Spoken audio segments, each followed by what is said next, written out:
ఎప్పుడైనా బద్ధకంగా అనిపించినప్పుడు గానీ, లేదా ఏదైనా వెరైటీగా తినాలనిపించినప్పుడు గానీ, లేదా ఇంట్లో ఏం కూరగాయలు లేనప్పుడు గానీ, అందరి ఫేవరెట్ అయిన సింపుల్‌గా చేసుకునే టొమాటో పులావ్‌ని మరి ఎలా చేసుకోవాలో చూద్దామా? Hello friends! Welcome back to my channel Mouni Muchatlu. Stove on చేసి ఒక కుక్కర్ని పెట్టుకొని దాంట్లో ఒక స్పూన్ నెయ్యి వేసి 2 స్పూన్స్ ఆయిల్ వేసి ఆవాలు జీలకర్ర వేసి ఆవాలు చిట్పట్లాడాక కరివేపాకు తరిగిన ఉల్లిపాయ ముక్కలు వేసి ఆనియన్స్ గోల్డెన్ కలర్ వచ్చేదాకా వేయించుకోండి. గోల్డెన్ కలర్ వచ్చాక ఒక స్పూన్ అల్లం వెల్లుల్లి పేస్ట్ వేసి పచ్చివాసన పోయేదాకా వేయించుకోండి. తర్వాత ఒక 4 లేదా 5 టొమాటోస్ని చిన్న ముక్కలుగా కట్ చేసుకొని వేసుకోండి. దాంట్లో చిటికెడు పసుపు సరిపడా ఉప్పు వేసి టమాటా ముక్కలు మెత్తబడేదాకా మూత పెట్టి మగ్గించుకోండి. కాసేపు అయ్యాక మూత తీసి చూడండి ఎలా మగ్గిపోయి ఉన్నాయో టమాటా ముక్కలు. ఇప్పుడు ఒక 2 పచ్చిమిరపకాయలని చిన్నగా కట్ చేసుకొని దీంట్లో వేసుకోండి.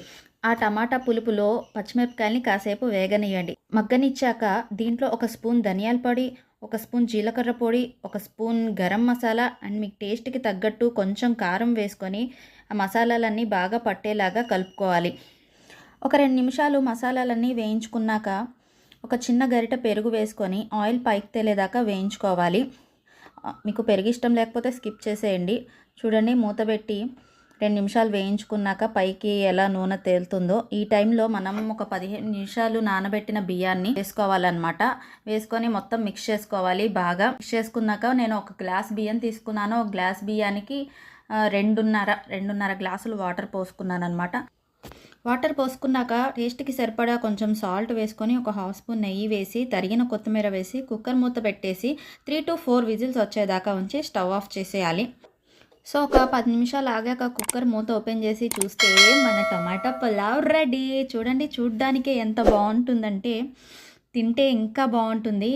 తప్పకుండా ఇంట్లో అందరూ ట్రై చేయండి. ఇలాగా టేస్ట్ అయితే అదిరిపోతుంది. ఇంకా దీన్ని రైతాతో కలుపుకొని తిన్నామంటే చెప్పక్కర్లేదు. 2-3 స్పూన్లు ఎక్కువ తినేస్తారు ఆ రోజు. ఇది ఉంటే చాలు, ఇంకా వేరే ఐటమే చేసుకోనక్కర్లేదు మీరు. సో చూసారుగా టమాటా పులావ్. నచ్చితే లైక్ చేసి సబ్స్క్రైబ్ చేసుకోండి. ఉంటానే మరి.